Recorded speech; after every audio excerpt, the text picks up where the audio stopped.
Pantallas de Mega Plus, bienvenidos a quienes nos escuchan y también nos ven a esta hora. Junto a Connie iniciamos las conversaciones de actualidad también y continuamos el análisis de lo que está ocurriendo. Y lo vamos a hacer esta mañana dándole la bienvenida a quien está sentado con nosotros en el estudio y va a conversar con nosotros en los próximos minutos, el nuevo ministro de Educación, Raúl Figueroa. ¿Cómo le va, ministro? Hola, ministro. Muy bien, Connie, Juan Manuel, muchas gracias. Buenos días. Lo que estábamos medio cuchicheando, ¿verdad? Es que el Ministerio de Educación hoy día, si bien no está digamos en la primera línea, ¿verdad? En la primera línea no es al que uno está mirando atentamente cuando habla de los problemas de orden público o cuando habla de los desafíos legislativos como pensiones o como salud, etcétera, etcétera. Pero el Ministerio de Educación puede sí ser de alguna manera o estar metido en lo que es la cuna o el origen en buena medida de mucho de lo que está pasando hoy día. ¿Por qué? Porque comentábamos con el ministro la situación del Instituto Nacional, por ejemplo, que fue de alguna manera una especie de laboratorio para muchas de las cosas que vimos después. Entre otras, la normalización de ciertas cosas que se transformaron que se están empezando a, comillas, normalizar. Entre ellas la violencia, ¿verdad? Y esta sociedad se ha visto desafiada fundamentalmente por estudiantes. Han sido los secundarios los que comenzaron con la evasión del metro y protagonizaron después muchas de las protestas y también de los incidentes que se sucedieron después, y los universitarios también han estado fuertemente protagonizando. Entonces, si bien desde la política pública el Ministerio de Educación no aparece hoy día con el desafío de primera línea, sí está también súper involucrado en esa otra parte que es bastante relevante, pues. Bueno, efectivamente, Connie, como tú bien dices, educación siempre ha estado en el foco del debate político en los últimos años. Y podemos hablar perfectamente de los últimos 10, sí, 12 años. El debate político se ha centrado en educación. Y a lo menos desde el 2006 con los pingüinos. Efectivamente. Y yo creo que eso nos da hoy día una oportunidad que es un poco paradójica, pero yo creo que es importante relevar. Y es que nosotros tenemos que hacer hoy día un esfuerzo precisamente por despolitizar el debate educativo y poner todo el foco de la discusión de la política pública en materia de educación en lo que, precisamente por esta politización que se lleva arrastrando hace tantos años, ha ido quedando al margen. Que son cosas que hoy día incluso parecen casi como evidentes, pero que por evidentes terminan por callarse y por callar se olvidan. Que poner el foco en la sala de clase y entender que cualquier cambio que queramos hacer en educación requiere hoy día, sobre todo, ciertas condiciones mínimas que son fundamentales. Una de ellas, por ejemplo, la continuidad de los estudios. Cualquier política educativa que sea exitosa requiere que tengamos continuidad en la sala de clase, que los alumnos asistan. Y creo que es muy importante en ese sentido, también tomando lo que tú dices del rol que han tenido los estudiantes en estos mismos largos años, un poco distinguir. Todos tenemos una aproximación con educación, o porque somos apoderados, o porque son estudiantes, o porque fuimos estudiantes, o porque tuvimos una buena experiencia educativa y queremos replicarla, o tuvimos una mala y la queremos corregir. Y en ese sentido, yo creo que es muy importante separar lo que es el rol de quienes participan en la comunidad educativa en términos de cómo quieren aportar al país, en términos políticos, de lo que ocurre en la sala de clase y una obligación que tenemos hoy día de sacar la sala de clase de ese fragor. Que no sea una cancha de batalla, en el fondo. Pero, ministro, igual hay un montón de cosas que uno sigue escuchando como parte de la demanda de la calle y que parecieran ser cosas no resueltas y que en algunos casos están medianamente resueltas o se ha avanzado respecto de ellas, pero que siguen estando súper presentes. Yo entiendo que se quiera llevar el foco un poco hacia porque probablemente, y lo hemos hablado mil veces con Juan Manuel, si uno tuviera que priorizar, uno priorizaría mucho más en la primera etapa escolar que en la gratuidad universitaria o en otro tipo, pero hay cosas que no están resueltas. No está resuelto finalmente el CAE, sigue siendo una demanda de la calle, el tema del CAE, no está resuelta exactamente cómo vamos a seguir adelante con las políticas de financiamiento de la educación superior, no está resuelto qué va a pasar con la PSU. Hay un montón de cosas que están súper presentes en los estudiantes movilizados, ¿verdad? Que no tienen todavía una respuesta suficientemente acotada, clara y significante para ese grupo de personas. Yo creo que lo que sí está claro es que hay un camino de avance en esas materias y muchas de esas incluso ya están resueltas. El primero, destacar lo que tú decías, el foco en la primera infancia, en la educación temprana, los primeros años de escolaridad es obviamente esencial y creo que ahí es donde nosotros queremos también poner un fuerte énfasis en lo que viene para estos próximos 2 años. De los casos que tú mencionabas, la verdad es que sí hay un cronograma claro, que de hecho viene de una ley que se aprobó en el gobierno de la presidenta Bachelet y que ahora se está implementando. Todo lo que tiene que ver, por ejemplo, con el acceso a la educación superior, que este año fue tan polémico con el sabotaje a la PSU, está establecido en la ley, en un cronograma de modificaciones. Hay unos comités técnicos universitarios para la educación técnica también, que están trabajando ya desde el año pasado para impulsar los cambios que el sistema de acceso necesita. El CAE, por ejemplo, si bien hay un proyecto que está presentado y que se entrabó su discusión, ahora con la ley de presupuesto se inició un proceso de reprogramación que es muy simple, que permite que todos los deudores del CAE puedan acceder a 2 beneficios que son fundamentales: una tasa subsidiada, un 2% anual, y el hecho de que ninguno pague más del 10% de su renta. Eso genera muchas mejores condiciones para un grupo importante de jóvenes que ya son profesionales y que tienen que pagar esos créditos. Por lo tanto, sí, nosotros siempre vamos a tener en educación el camino siempre va a estar, nunca va a estar terminado, digamos, siempre va a haber que seguir avanzando, pero hay un camino que está diseñado. Yo creo que nosotros tenemos que tomarnos de eso para, de una vez por todas, poner la pelota al piso, en definitiva, porque esta vorágine de que todo es insuficiente en materia de cambio.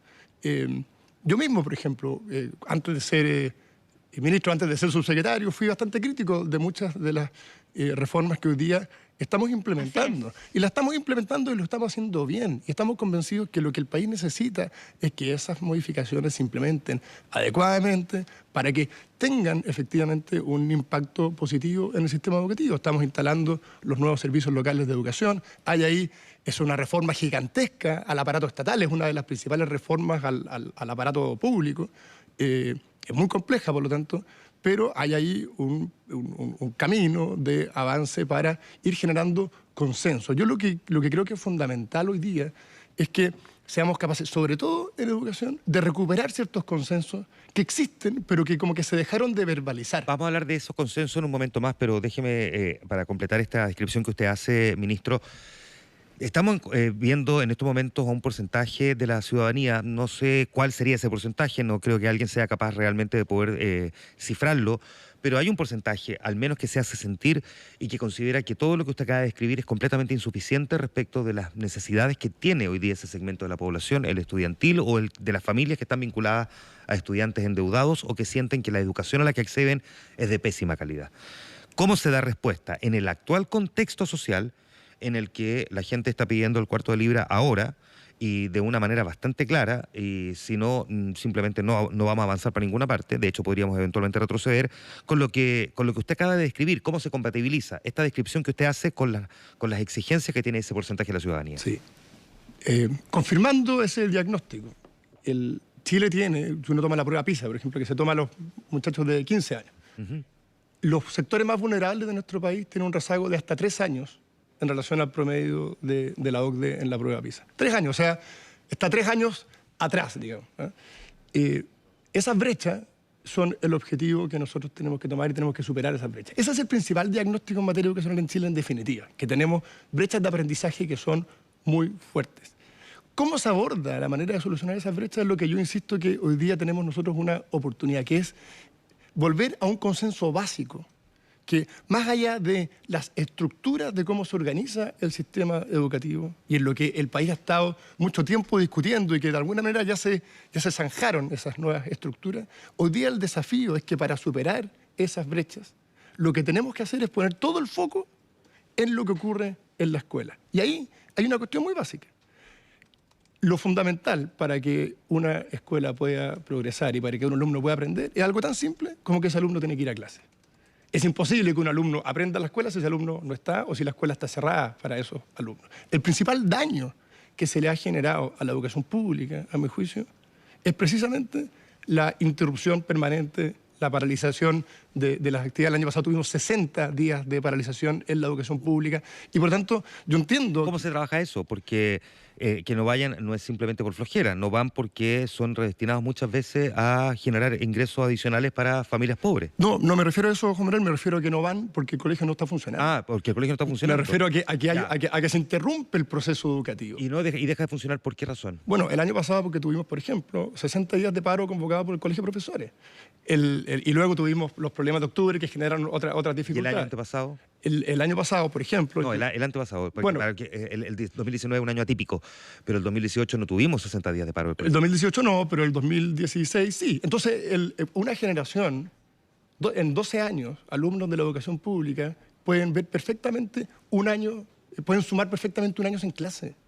Eso es una aberración, en buenas cuentas. Y eso es el principal obstáculo, en definitiva, uno de los principales, yo entiendo que hay otros elementos, que impiden que los más vulnerables, que es donde tiene que estar el foco de la política educativa, pueda Si corregimos ese problema, ministro, corregimos ese problema, vamos a ponernos en el ideal, corregimos ese problema y logramos mejorar la calidad de la educación de los establecimientos que forman parte de las zonas que son las más deprivadas, las más pobres.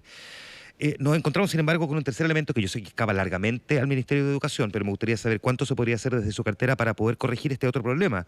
Y es que no importa lo bien que a uno le vaya en el colegio, si nace en una zona pobre, muy probablemente no va a tener las mismas posibilidades de acceso a un mejor trabajo, a un mejor ingreso, que una persona que nació en una comuna distinta. Yo creo que en eso hay que distinguir. Obviamente hay condiciones generales de desarrollo del país que son fundamentales, pero el sistema educacional en Chile ha logrado importantes avances en esa materia.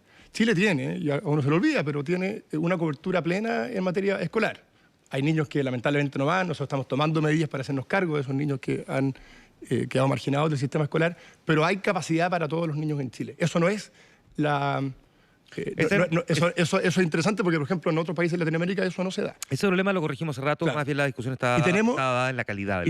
Exacto. Y tenemos en materia de educación superior una cobertura que, en términos de la literatura, se entiende que es un acceso universal, porque tenemos una altísima cobertura. Por lo tanto, las condiciones desde el punto de vista del sistema educacional están dadas para que esa movilidad social efectivamente se produzca. Ahora, eso requiere, por supuesto... ¿Y usted cree que se produce?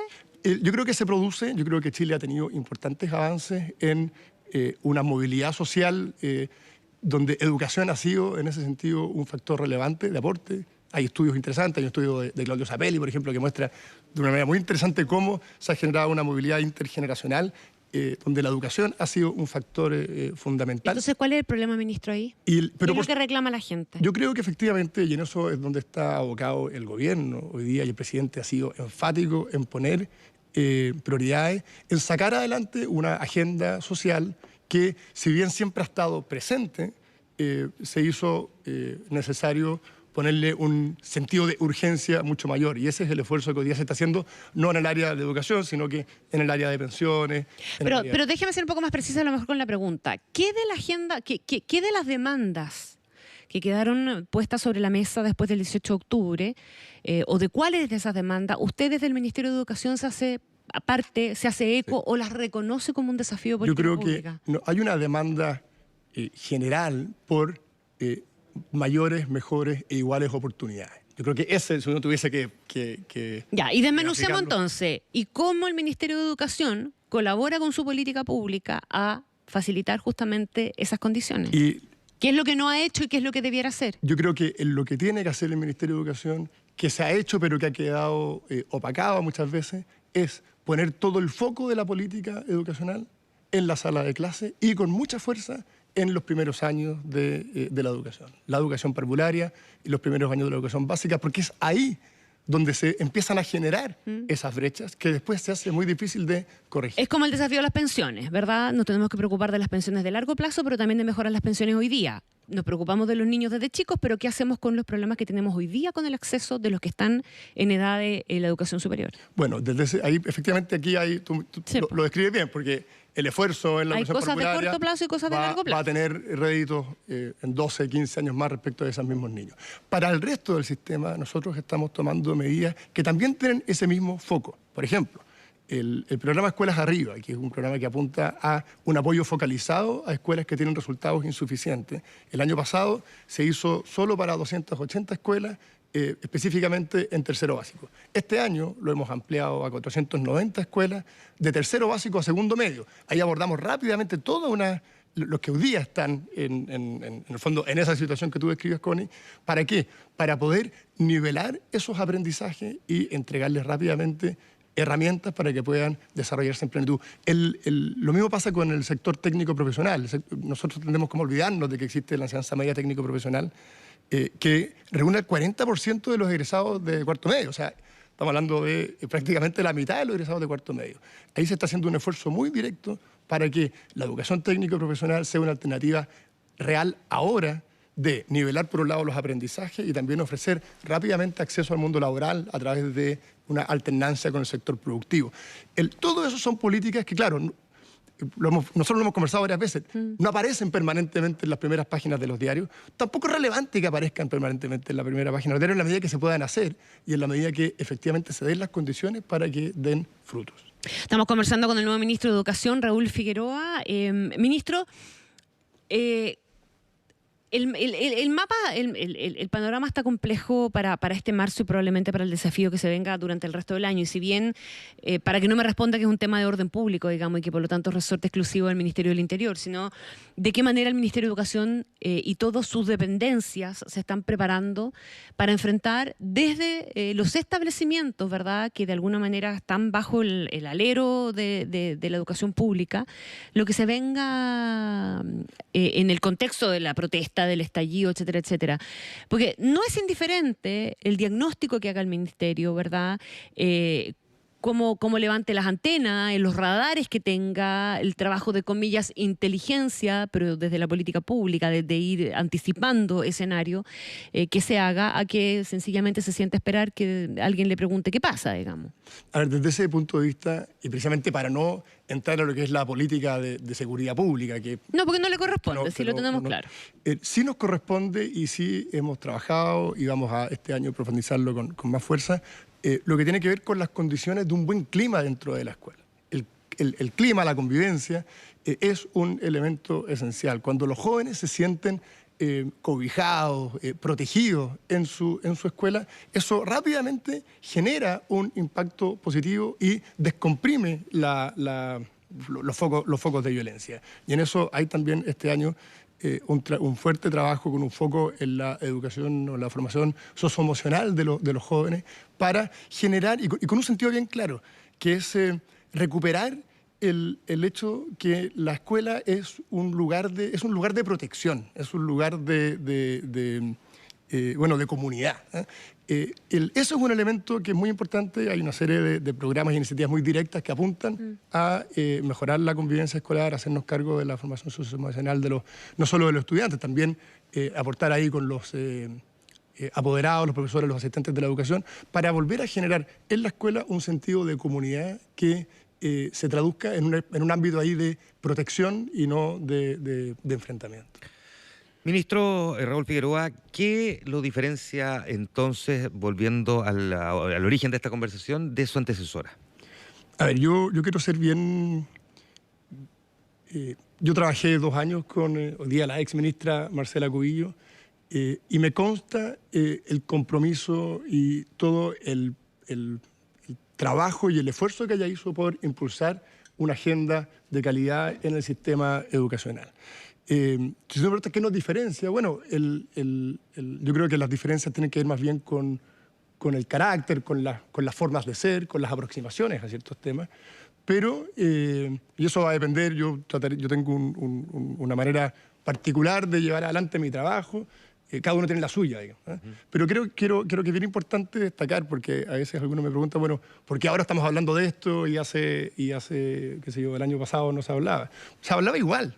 Muchos de estos programas, hoy día lo que estamos haciendo nosotros es potenciarlos, proyectarlos, pero ya se habían iniciado. ¿Pero cree usted que en esa lógica del carácter que usted describe, eventualmente a la ministra, más allá de que haya sido de justicia o de digamos, de sus propias convicciones, le haya jugado en contra su convicción ideológica al momento de darse estas peleas dentro del Ministerio de Educación y que esa ideología reflejada en personalidad o carácter le haya jugado en contra? No, yo creo que la ministra tiene ¿qué le jugó en contra a la ministra? que la verdad es que la dejaron un poco hacer su trabajo. ¿Quién? Bueno, se pasó 2 meses defendiéndose de una acusación constitucional que no tenía ningún sentido. Entonces, precisamente cuando nosotros queremos poner el foco de la acción del ministerio en lo que ocurre en la sala de clases y el sistema político, en definitiva, te obliga a desviar todo ese esfuerzo a una cuestión totalmente distinta y que resultó ser totalmente infundada, de hecho se rechazó. Eso es un muy buen ejemplo de cómo es curioso, porque le tildan a la ministra la responsabilidad de haber tenido que enfrentar un clima político que, en definitiva, de la cual ella muchas veces fue víctima. Ahora, víctima, pero también bastante, uno podría decir, incitadora, si usted lo quiere poner así, desde el momento en que el ministerio, como pocas veces en algún tiempo se había visto, tomó posiciones bastante ideológicas y dio peleas que fueron consideradas súper ideológicas y que contribuyeron a politizar un poquitito más la discusión. Yo creo que esto está marcado fundamentalmente por el marco de acción de lo que ocurre en el Congreso. Efectivamente, el año pasado se impulsó, por ejemplo, el proyecto de admisión justa, que fue rechazado por la Cámara de Pero se transformó en una discusión muy ideológica. Claro, porque en definitiva es la discusión que ocurre a nivel legislativo.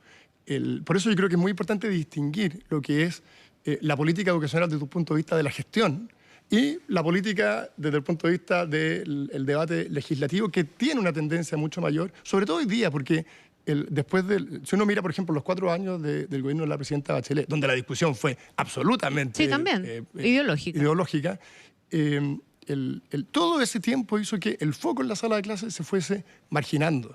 Y por tanto yo creo que hoy día... O sea, uno podría leer, ministro, que el foco de Raúl Figueroa entonces va a ser sacar adelante aquellas cosas que, comillas, desde la política pública o técnicamente están pendientes, más que seguir clavando banderas ideológicas. Nosotros tenemos para que no haya confusión también en esto, yo creo que el sustento ideológico es fundamental. Yo soy un convencido que la diversidad de proyectos educativos es un elemento clave para el progreso del sistema, que la libertad de enseñanza tiene que resguardarse y promoverse, que los padres tienen el deber preferente y el derecho de educar a sus hijos y eso tiene que cuidarse. Ahora, sobre eso, creo que también que es muy importante verbalizar que estamos mucho más de acuerdo que en desacuerdo. A mí me cuesta pensar que cuando uno dice que es importante que existan proyectos educativos diversos, eso genere un altísimo conflicto a nivel político. Yo entiendo que es poca la gente que cree que el sistema tiene que ser homogéneo y único. ¿Pero se perdió la libertad de los padres para elegir la educación de sus hijos? ¿No? Bueno, se vio efectivamente restringida desde una mirada muy amplia, porque se fueron... ¿Pero al punto de que hay que corregirla o eran restricciones que eventualmente podían ser necesarias, considera usted? Yo creo que hay un espacio de corrección, todavía se puede corregir. ¿Por qué? Porque sobre todo por lo que tiene que ver con la diversidad de los proyectos. Lo que más complica la posibilidad de elegir de los padres dice relación con la homogeneidad de proyectos educativos. Ahí tenemos nosotros que seguir trabajando para que esa diversidad se respete, se amplíe. Y por eso, por ejemplo, el foco en la educación pública y hacer de la educación pública un sector atractivo para las familias es fundamental. Mantener una educación particular subvencionada que también sea una opción atractiva para las familias es fundamental. En eso yo creo que hay un debate muchas veces artificial, porque yo soy un convencido que hay mucho más consenso que disenso en la importancia de tener un sistema diverso. Puede haber un mayor consenso que disenso y de hecho diferencia más de forma que de fondo en algunos aspectos, y es bastante evidente, salvo que usted tenga una percepción muy distinta a la que yo le voy a escribir ahora, que hay una mayor sintonía probablemente con ustedes que con la anterior ministra desde el Colegio de Profesores. Usted ha tenido hartos diálogos con el presidente del gremio de los docentes. ¿Cómo ha sentido que ha sido la recepción a su llegada al Ministerio de Educación por parte de los dirigentes del Colegio de Profesores? Yo siento que nosotros hemos construido en el tiempo con el Colegio de Profesores una relación bastante directa. Yo llevo 10 años trabajando en política educacional y he trabajado también mucho tiempo en el Ministerio de Educación. Y por lo tanto, he tenido la suerte de entenderme durante mucho tiempo con los gremios. Y eso permite, obviamente, construir relaciones que van más allá de lo cotidiano. Yo ayer hablé con el presidente del Colegio de Profesores, de hecho me llamó él, para felicitarme por el cargo y generamos una instancia rápidamente de coordinación. Y yo creo que hay un espacio ahí, no solo con el gremio de los profesores en general, de volver a poner en el corazón de la conversación todos aquellos factores que nos unen, separar, sacar lo que nos separa, que muchas veces, sacar lo que nos divide, que muchas veces no tiene que ver con lo que la escuela necesita. Eso es súper importante. Nuestras diferencias, que pueden ser muy profundas, no necesariamente... ¿Y el ambiente está para eso? ¿El horno está para esos bollos, ministro, cree usted? Yo creo que sí, y no lo digo por voluntarismo. Yo Ni creo por ingenuidad, supongo. No, yo creo... No, yo creo que no soy ingenuo en esto. Al contrario, yo creo que el país está ansioso de ver unidad. Y soy un convencido que el sistema educacional y la educación como un tema general es por definición un factor de unidad. Y lo que yo creo que nos falta hoy día es verbalizar cuáles son esos elementos en común.